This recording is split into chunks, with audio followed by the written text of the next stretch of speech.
Hey guys, welcome to this video on molar mass.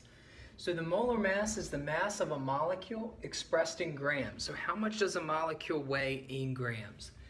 It's equal to 1 mole. This is key. It's equal to 1 mole, and you're going to learn about the mole on Friday. And it's given in units of grams per mole.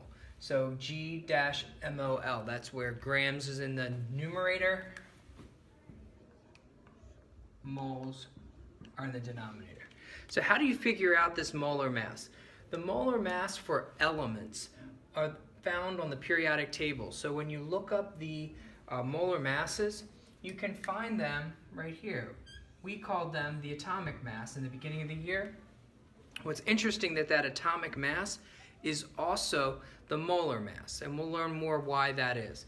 But the molar mass and the atomic mass, how much an element weighs, are found at the bottom here of an element on the periodic table.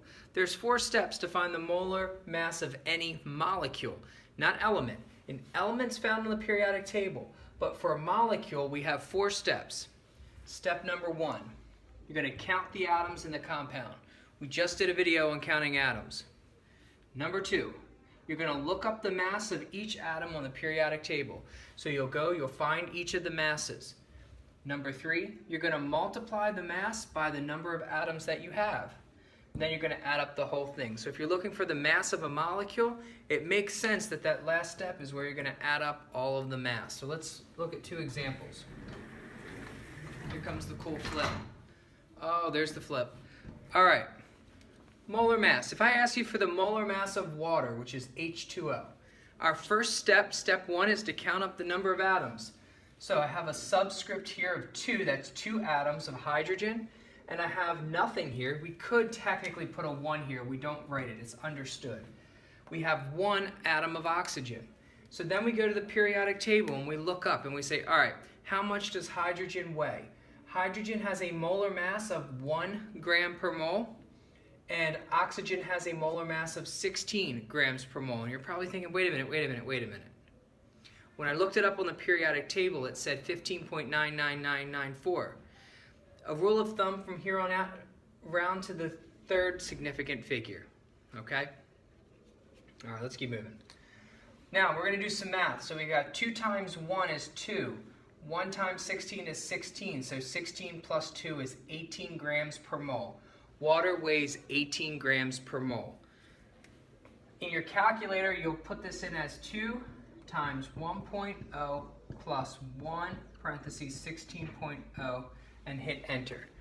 Okay? Let's look at another one. We have calcium chloride. It's ionic.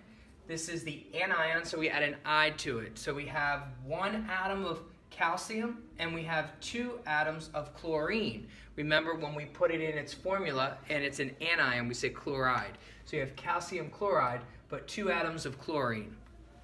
All right, 1 atom of calcium weighs 40.1 grams per mole. I rounded these numbers. And 1 atom of chlorine weighs 35.5 grams per mole.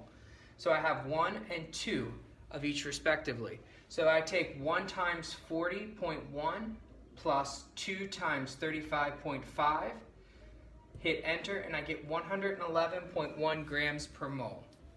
So looking at these 2 elements, which one is heavier? Well, it just kind of makes sense. Looking at the numbers, 111 is greater than 18.0 grams per mole. So calcium chloride is a much heavier molecule than water. So again, for today, you should be able to count the number of atoms in any molecule. You should be able to look up the element's molar mass, and then you should be able to calculate in molecules molar mass by multiplying by the number of atoms and adding up the total.